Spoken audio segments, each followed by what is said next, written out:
Supreme court ने सियासी जमातों के खिलाफ शिकंजा कसा है। जी हां, सुप्रीम कोर्ट ने तमाम ऐसी पार्टियों के खिलाफ कार्रवाई करने की बात कही है जो कि मुफ्त तरगीबात का ऐलान करके वोटरों को राग़िब करने की कोशिश कर रही हैं। इसी ज़िम्न में सुप्रीम कोर्ट ने इलेक्शन कमीशन को नोटिस जारी किया है। सुप्रीम कोर्ट ने मरकज़ और रियासती इलेक्शन कमीशन को इस सिलसिले में नोटिस जारी किया है और उनसे कहा गया है कि ऐसी मुफ्त तरगीबात का वादा करने वाली सियासी पार्टियों की मुसल्लिमा हैसियत को मनसूख करने की हिदायत की गई है सुप्रीम कोर्ट से। तो आपको बता दें कि 5 रियासतों में अनकरीब असेंबली इंतखाबात होने वाले हैं। तमाम तर सियासी सरगर्मियां इस वक्त उरूज पर है। मजीद तफसील हासिल करेंगे हमारे नुमाइंदे सुशील पांडे इस वक्त जुड़ गए हैं। सुशील पांडे, जिस तरीके से 5 रियासतों में इलेक्शन होने वाले हैं, ऐसे में इस वक्त ये जो शिकंजा सुप्रीम कोर्ट ने सियासी पार्टियों पर कसा है वो कितना अहम हो सकता है इलेक्शंस के हवाले से?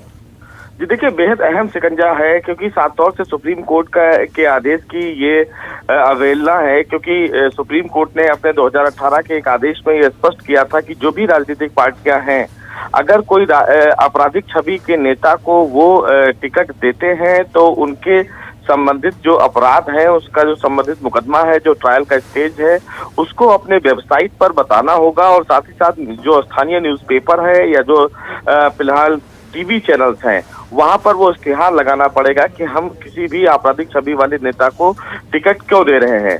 बहरहाल इस पूरी अर्जी में ये भी कहा गया था कि तमाम जो राजनीतिक पार्टियां हैं और वो तमाम जो गैर वाजिब वादे कर रहे हैं उस पर भी लगाम लगाया जाए। बहरहाल सुप्रीम कोर्ट इस याचिका पर सुनवाई को तैयार हो गया है। एडवोकेट अश्वनी उपाध्याय के द्वारा ये याचिका सुप्रीम कोर्ट में दाखिल की गई और ये कहा गया है कि सुप्रीम कोर्ट के आदेश की अवहेलना तमाम राजनीतिक पार्टी कर रही हैं और जो भी राजनीतिक पार्टियां सुप्रीम कोर्ट के आदेश की अवहेलना कर रही हैं उनकी जो पार्टी की सदस्यता है उसको फिलहाल रद्द किया जाए। बहरहाल सुप्रीम कोर्ट ने इस पूरी याचिका पर सुनवाई के लिए तैयार हुआ है और सुप्रीम कोर्ट ने चुनाव आयोग और केंद्र सरकार को नोटिस जारी करा है। सुप्रीम कोर्ट ने चुनाव आयोग से ये पूछा है 4 हफ्ते के भीतर कि वो बताएं कि आखिर राजनीतिक पार्टियों के द्वारा जो फिलहाल आदेश सुप्रीम कोर्ट का था उसकी कितनी पालन हुई और तमाम जो राजनीतिक पार्टियां गैर वाजिब चुनावी वादे करते हैं उन पर लगाम लगाने के लिए चुनाव आयोग की तरफ से क्या कुछ कदम उठाया जा रहा है। वहीं सुशील, सुप्रीम कोर्ट ने मरकजी हुकूमत को भी कहा है, तो ऐसे में क्या लगता है, क्योंकि उत्तर प्रदेश में बड़ा सियासी तब्दीली देखी जाती है, बीजेपी का भी वहां पे अहम रोल है, तो ऐसे में क्या लगता है मरकज इस नोटिस को सीरियस लेगा? देखिए, निश्चित रूप से क्योंकि साफ तौर से मामला सुप्रीम कोर्ट में है तो राजनीतिक पार्टियां कोई भी हो, चाहे वो बीजेपी हो, चाहे वो समाजवादी पार्टी हो, चाहे वो आम आदमी पार्टी हो, आरएलडी हो, अगर मामला अदालत के सामने है और तमाम जो राजनीतिक पार्टी हैं अगर अदालत के आदेश की अवहेलना कर रही हैं तो निश्चित रूप से उन पर कार्रवाई की जाएगी और उसको लेकर सुप्रीम कोर्ट करेगा। इसमें कोई पर्टिकुलर पार्टी बीजेपी, सपा या आरएलडी को नहीं देखा जाएगा क्योंकि मामला अदालत के समक्ष है और जो भी राजनीतिक पार्टी आदेश की अवहेलना करेंगी उनके खिलाफ कार्रवाई की जाएगी। बिल्कुल, तो बड़ा शिकंजा ये सुप्रीम कोर्ट की तरफ से कसा गया है क्योंकि कई तरीके के मुफ्त तरगीबात लोगों को पेश की जाती हैं ताकि वो उनकी पार्टी के लिए वोट कर सकें। सुशील, हमसे बात करने के लिए बेहद शुक्रिया।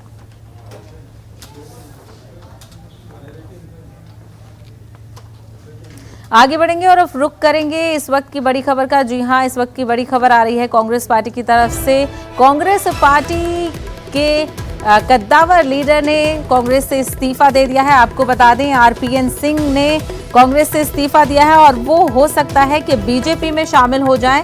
दोपहर 3 बजे बीजेपी में शामिल होने की बात कही जा रही है। आरपीएन सिंह ने ट्वीट भी किया है जिसमें उन्होंने कहा है कि अब जब पूरी कौम यौम जमहूरिया के जश्न की तैयारी में लगी हुई है, मैं ऐसे में अपनी सियासी जिंदगी के एक नए बाब की शुरुआत कर रहा हूं। तो इस वक्त की बड़ी खबर आपको बता दें, असेंबली इंतखाबात होने वाले हैं और तमाम तर सियासी पार्टियां जिद्दोजहद में लगी हुई हैं। वहीं ऐसे में ये जो बड़ी खबर आ रही है ये काफ़ी अहम हो जाती है कि कांग्रेस के लीडर, जो कि काफ़ी बड़े लीडर हैं, स्टार कैंपेनर की लिस्ट ही कांग्रेस पार्टी ने कल जारी की थी, उसमें भी इनका नाम शामिल था और ऐसे में अब उनका कांग्रेस छोड़ देना और वहीं बड़ी बात ये हो जाती है कि उनके बीजेपी में शामिल होने की बात कही जा रही है और बताया जा रहा है कि दोपहर 3 बजे वो बीजेपी में शामिल हो सकते हैं। यानी अब से थोड़ी ही देर बाद 2 घंटे बाद वो बीजेपी में शामिल हो सकते हैं, ये खबर आ रही है। हमारे साथ उदय सिंह बीजेपी के लीडर इस वक्त हमारे साथ जुड़ गए हैं। उदय सिंह जी, कितना बड़ा आप इसको डेवलपमेंट मान रहे हैं, क्योंकि कांग्रेस के बड़े लीडर थे, स्टार कैंपेनर थे, ऐसे में आपकी पार्टी में वो शामिल हो रहे हैं? उनका बहुत बहुत स्वागत है भारतीय जनता पार्टी परिवार में। और यह एक बहुत बड़ी घटना है, क्योंकि श्री आरपीएन सिंह जी कोई नए व्यक्ति नहीं है। ये पंडरौना सीट को बहुत दिनों से उसका प्रतिनिधित्व भी कर चुके हैं और इनका एक पुराना कांग्रेसी परिवार रहा है। इनके पिताश्री भी श्रीमती इंदिरा गांधी के सरकार में मंत्री रह चुके हैं, इसलिए इनको भारतीय जनता पार्टी में आना यह बताता है कि कांग्रेस पार्टी बिल्कुल अपने रास्ते से भटक गई है और जो पुराने उसके डेडिकेटेड लोग थे, जो वर्षों से उस पार्टी के साथ जुड़े हुए थे, वो उसे छोड़ करके और भारतीय जनता पार्टी श्री नरेंद्र मोदी जी के नेतृत्व में और योगी श्री आदित्यनाथ जी के नेतृत्व को लोगों ने स्वीकार किया है। और यह बताता है कि भारतीय जनता पार्टी का पॉपुलैरिटी कितना अधिक बढ़ा है और ये जन सेवा में कितनी पूरी तरह से लगी हुई है। बिल्कुल वहीं उदय सिंह जी, क्या आपको लगता है कि स्वामी प्रसाद मौर्य जो कि वो भी बड़े लीडर हैं, पंडरौना से उन्हें खड़ा किया गया है, तो ऐसे में क्या आरपीएन सिंह उनका मुकाबला कर पाएंगे? देखिए, ये आप बिल्कुल आप सही पूछ रही हैं, लेकिन मैं थोड़ा सा उसमें आपको करेक्ट करना चाहता हूँ जी। श्री स्वामी प्रसाद मौर्य जी एक राजनीतिक सौदागर हैं। वो राजनीति में वो तरह तरह की सौदा करते हैं। उनके बेटा को टिकट मिले, उनकी बेटी का प्रतिनिधित्व हो, उनके परिवार के अन्य लोगों को टिकट मिले, तो हमें तो नहीं लगता है कि श्री आरपीएन सिंह जी ने ऐसी कोई शर्त रखी है। ये पुश्तैनी राजनीतिक परिवार से हैं। ये हमारे पार्टी में इनका स्वागत है और इन्होंने किसी शर्त के साथ हमारे पार्टी को नहीं ज्वाइन किया है, इसलिए ये बधाई के पात्र हैं। और पूरी भारतीय जनता पार्टी की जो परिवार है, इन्हें हम लोग शामिल करके खुश हैं और हमें उम्मीद है कि इनके आने से हम लोगों को मजबूती मिलेगी, बल मिलेगा उस क्षेत्र में। और हम लोगों का जो उद्देश्य है, जन जन तक हम लोग जो पहुंचना चाहते हैं, सबका कल्याण करना चाहते हैं, और श्री योगी आदित्यनाथ जी के नेतृत्व में जो वहाँ पर फियरलेस सरकार चल रही है, लॉ एंड ऑर्डर को उन्होंने जो इस्टेब्लिश किया है, रूल ऑफ लॉ को इस्टेब्लिश किया है, कानून का शासन कायम किया है, उसमें ये सहयोग करेंगे और भारतीय जनता पार्टी परिवार वहाँ और मजबूत होगी। चलिए, तो देखना ये होगा कि कितना मजबूती के साथ बीजेपी आरपीएन सिंह के साथ मैदान में उतरती है। उदय सिंह जी, हमसे बात करने के लिए बेहद शुक्रिया। आगे बढ़ेंगे और अब बात करेंगे महाराष्ट्र की। जी हां, तो महाराष्ट्र की उद्धव ठाकरे हुकूमत के वजीर असलम शेख टीपू सुल्तान के नाम से एक मैदान का इफ्तिताह करने वाले हैं। कल यौम जमहूरिया के मौके पर एक प्रोग्राम का इनेकाद किया गया है, जिसके दौरान इस मैदान का इफ्तिताह किया जाएगा। टीपू सुल्तान नाम दिया गया है इस मैदान को। इस टीपू सुल्तान के नाम पर रखने पर महाराष्ट्र की सियासत भी गर्मा गई है। बीजेपी और वीएचपी ने अघाड़ी हुकूमत पर इस मामले को लेकर तंज कसा है। उनका कहना है कि दूसरों को नसीहत करने वाले वजीर आला उद्धव ठाकरे काबीना में वजीर टीपू सुल्तान के नाम से मैदान का इफ्तिताह करेंगे। महाराष्ट्र के मुख्यमंत्री श्रीमान उद्धव ठाकरे जी हिंदुत्व की नसीहत औरों को दे रहे थे। इस बात को 24 घंटे भी नहीं बीते, उसके अंतराल में एक खबर सामने आई कि ठाकरे सरकार की अगुवाई में उन्हीं के एक मंत्री मुंबई शहर में टीपू सुल्तान के नाम से मैदान का उद्घाटन करने जा रहे हैं। उस आक्रांता का सम्मान, वह भी महाराज की भूमि पर, छत्रपति शिवाजी महाराज की भूमि पर। यह कैसा शिवसेना का दोगला हिंदुत्व है। कल ही के दिन यहाँ हमारे मुंबई मलाड पश्चिम के विधायक श्री असलम शेख ने एक बगीचे का उद्घाटन करने का निर्णय लिया है और उसको नाम बर्बर टीपू सुल्तान के नाम देने का निर्णय किया है। महाराष्ट्र की सरकार, जो अपने आप को हिंदूवादी माननीय उद्धव जी ठाकरे कहते हैं, उनसे भी हम निवेदन करते हैं कि इस कृत्य को तुरंत रोका जाए और महाराष्ट्र संतों की भूमि है। महाराष्ट्र में कई महापुरुषों का जन्म हुआ है। किसी भी ऐसे महापुरुष का नाम दें, परंतु टीपू सुल्तान के नाम पर किसी भी प्रोजेक्ट का नामांकन विश्व हिंदू परिषद बर्दाश्त नहीं करेगी। कि टीपू सुल्तान इस देश का हीरो है। भारत की पूरी आज़ादी में टीपू सुल्तान का जितना बड़ा रोल है शायद ही किसी का हो। मिसाइल मैन के नाम से जाना जाने वाला टीपू सुल्तान न सिर्फ मुसलमानों बल्कि इस देश के हिंदुओं और दलितों का भी हीरो रहा है। आपको शायद पता हो उसकी तारीख कि जब वो बादशाह बना, जब उसने बादशाह का काम शुरू किया तो केरल में हमारी दलित बहनों को ये अधिकार नहीं था कि वो अपने बदन पर पूरा कपड़ा डालें। जब वो केरल विजिट को आया तो उन्होंने कहा कि ये बिल्कुल मैं बर्दाश्त नहीं करूंगा कि इस देश की किसी भी महिला का इस तरह से कहीं अपमान हो और वो कम कपड़े पहने। तो जो इस तरह की ताकतें हैं उस ज़माने में भी थी और उस ज़माने में भी इस तरह का विरोध करती रही हैं। देश में हर जगह आप गूगल में जाइए, हिस्ट्री में जाइए, देश के लाइब्रेरीज में जाइए, उनके जो कारनामे हैं जो उन्होंने किए हैं इस देश के लिए, सर जो है फ़ख्र से ऊंचा होता है। तो मैं ये समझता हूँ कि नई नस्लों के लिए जानने के लिए इस तरह के गार्डन या खेल के मैदान या जो चीज़ें बनाई जा रही हैं अगर उनके नाम पर हैं तो वो बहुत अच्छा काम कर रहे हैं।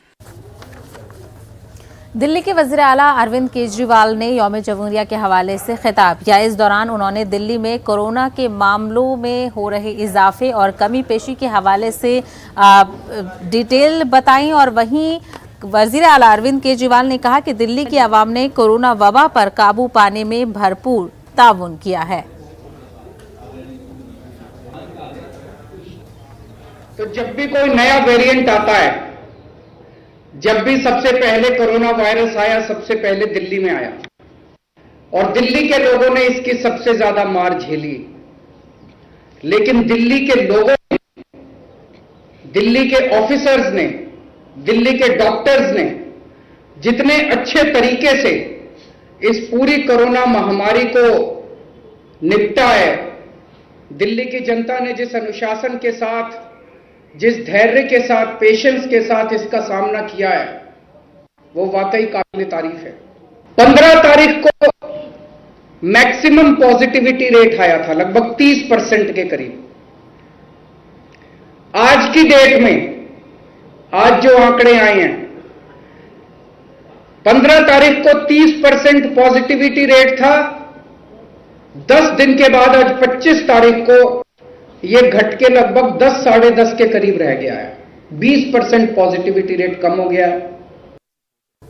आज 12वां कौमी यौम राय दहिंदगान है। इसी की मुनासबत से मरकजी और रियासती इलेक्शन कमीशन की जानिब से वोटरों को बेदार करने के लिए मुख्तलिफ प्रोग्राम्स का इनेकाद किया जा रहा है। वहीं 5 रियासतों में इंतखाबात होने वाले हैं। 2011 से यौम राय दहिंदगान मनाया जा रहा है। इलेक्शन कमीशन ऑफ इंडिया के यौम तासीस यानी 25 जनवरी 1950 की यादगार के तौर पर यह दिन 2011 से 25 जनवरी को मनाया जाता है। इसका मकसद खुसूसी तौर पर नए राय दहिंदगान की हौसला अफजाई करना, रजिस्ट्रेशन की सहूलत फराहम करना और इसकी तादाद में इजाफा करना है। मुल्क के राय दहिंदगान के लिए वक्फ इस दिन इंतखाबी अमल में शिरकत को फरोग देने और राय दहिंदगान के दरमियान बेदारी फैलाने का काम किया जाता है। 5 रियासतों उत्तर प्रदेश, उत्तराखंड, पंजाब, गोवा और मणिपुर में असेंबली इंतखाबात 10 फरवरी से 7 मार्च तक होने वाले हैं।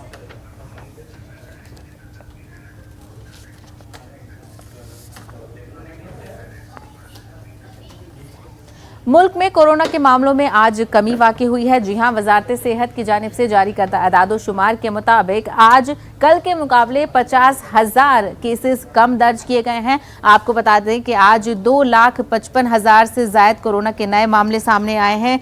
वहीं आपको बताएं जो कि कल के मुकाबले काफ़ी कम है, जबकि पिछले 24 घंटों में कोरोना से 614 लोगों की मौत हुई है और वहीं इसी अरसे में 2 लाख से ज़ायद मरीज सेहतियाब हुए हैं।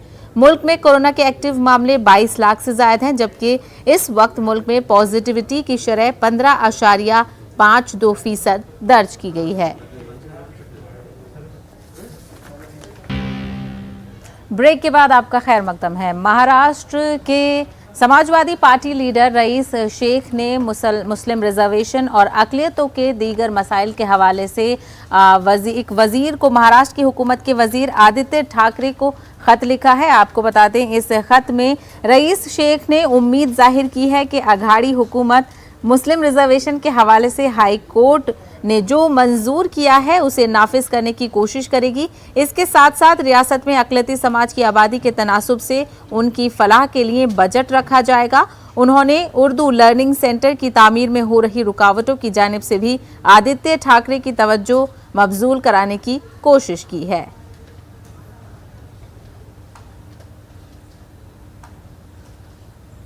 मैंने आज सम्माननीय पर्यटन मंत्री आदित्य ठाकरे जी को एक खत लिखा है और उनको मैंने मुबारकबाद दी है, शुक्रिया अदा किया है कि हमारे अग्रीपाड़ा इलाके में बाईकला में वो एक उर्दू घर बनाने जा रहे हैं। आदित्य ठाकरे जी का ये उर्दू प्रेम स्वागत करने लायक है और मुझे उम्मीद है कि बीएमसी इलेक्शन के पहले ये उर्दू घर जरूर बनेगा।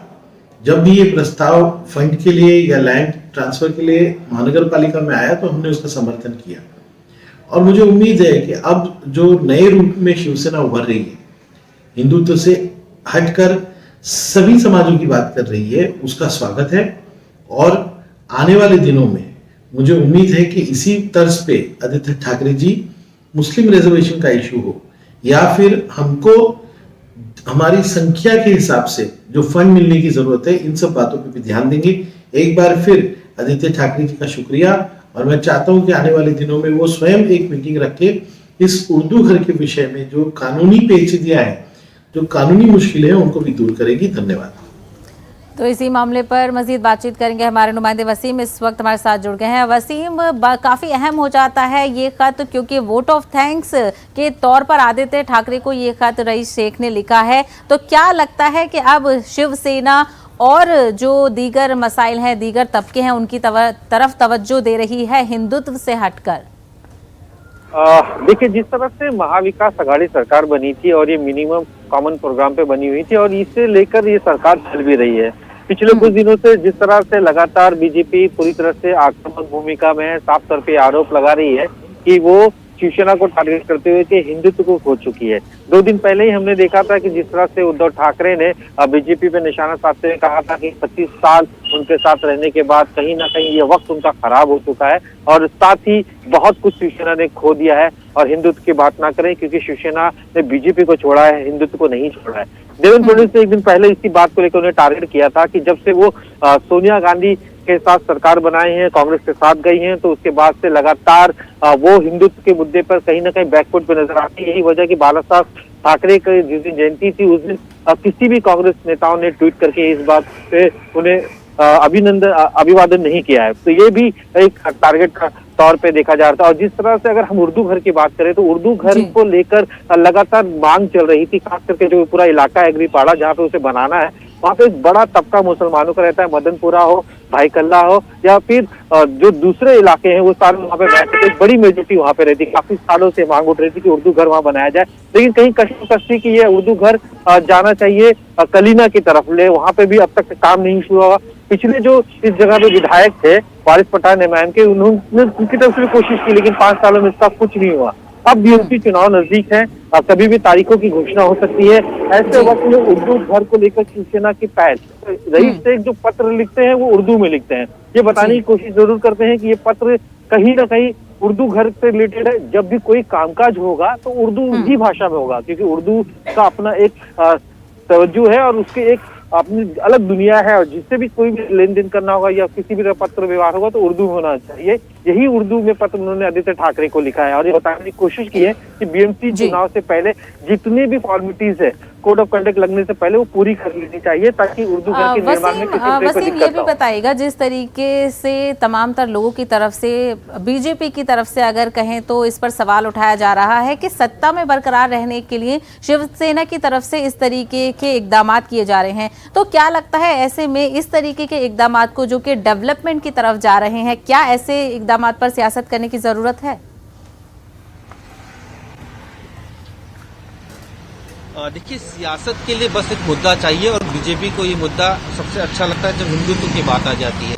इससे पहले भी देखा गया था जब एक कार्यक्रम को लेकर कैलेंडर बनाया गया था शिवसेना की तरफ से, वो उर्दू में बनाया गया था और वहां पे लिखा गया था जनाब उद्धव बाला साहब ठाकरे। तो जनाब वर्ड को लेकर उन्होंने इस बार सियासत शुरू कर दी थी।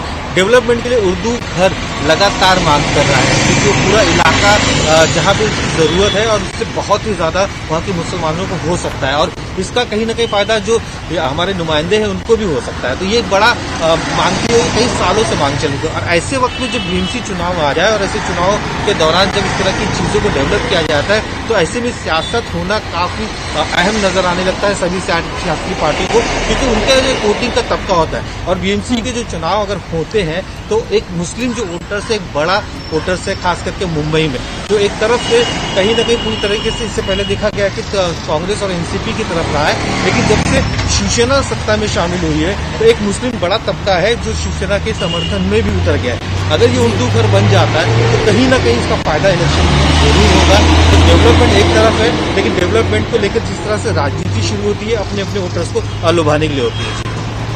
बिल्कुल वसीम, तो अब देखना ये होगा कि जो उर्दू लर्निंग सेंटर की तामीर है वो कब तक मुकम्मल की जा सकती है, क्योंकि बीएमसी के चुनाव करीब हैं और इस मामले को लेकर सियासत भी उरूज पर है। वसीम, हमसे बात करने के लिए बेहद शुक्रिया। आगे बढ़ेंगे और अब बात करेंगे शुमाली हिंद में सर्दी के सितम की। जी हां, शुमाली हिंद में लगातार सर्दी बढ़ती जा रही है और दिल्ली में बारिश के बाद सर्दी और ज्यादा बढ़ गई है। वहीं महकमा मौसमियात के मुताबिक ये भी कहा जा रहा है कि आइंदा आने वाले कुछ दिनों तक सर्दी से अभी राहत नहीं मिलती हुई नजर आ रही है। वहीं राजस्थान की बात की जाए तो राजस्थान में कोहरे और धुंध से लोग परेशान हैं। जयपुर समेत कई अजला में सर्द हवाएं चल रही हैं, जिसकी वजह से मामूलाते जिंदगी दरहम बरहम होकर रह गई है। वहीं बिहार में भी सर्दी ने लोगों को परेशान कर रखा है। लोग सड़कों के किनारे अलाव जलाकर गर्मी हासिल कर रहे हैं। और आपको बता दें कि महकमा मौसमियात का कहना है कि अभी सर्दी से जल्द राहत नहीं मिलने वाली है। तो आप 3 तस्वीरें अलग अलग शहरों की देख रहे हैं जहां पर घना कोहरा देखा जा रहा है, धुंध सड़कों पर हुई है, जिसकी वजह से आमदरफ्त में भी सुस्त रफ्तारी आई है और वहीं सड़कों के किनारे लोग अलाव जलाकर गर्मी हासिल कर रहे हैं। सर्दी का सितम थमने का नाम नहीं ले रहा है। आज की बात की जाए तो आज कोहरा बहुत है और सर्दी भी बहुत है। ऐसे में कहा जा सकता है कि लगातार मौसम विभाग ने चेतावनी दी कि अगले 2-3 दिन तक जो है कोहरा बहुत रहेगा और कोहरे के साथ साथ जो है सर्दी भी रहेगी। अब बात की जाए भरतपुर शहर की तो भरतपुर शहर के साथ साथ जो है ग्रामीण क्षेत्रों में भी कोहरा बहुत है और कोहरे के कारण जो विजिबिलिटी है वो बिल्कुल शून्य स्तर पर है, कुछ भी जो है दिखाई नहीं दे रहा है। कहा जा सकता है कि सर्दी के सीजन का आज पहला कोहरा इतना जो है देखने को मिला है। यहाँ पर कुछ छात्र भी है जो कोचिंग जा रहे हैं या कहाँ जा रहे हैं, इनसे बात करें। कहाँ जा रहे हैं आप? Coaching centre. कितनी सर्दी है आज? आज बहुत सर्दी है। आज कल कड़ाके की धूप निकली थी, आज एक साथ सर्दी है, परेशानियों का सामना करना पड़ता है। परेशानियों का सामना तो करना पड़ता है, नौकरी के लिए, आजीविका चलाने के लिए पैसा तो भी चाहिए। घर वाले विश्वास लेके हमें यहाँ भेज रहे हैं, उनकी इच्छाएं तो पूरी करनी है। और भी छात्र हैं जो कोचिंग के लिए जा रहे हैं और एक कड़ाके की सर्दी पे कहाँ जा रहे हैं, कहाँ से आए हैं? कोचिंग जा रहे हैं, चौहान साहपुर से आए हैं। गाँव में कितना कोहरा है? गाँव में अत्यंत कोहरा पड़ रहा है, तो वहाँ से आने में जाने में परेशानी तो होती है।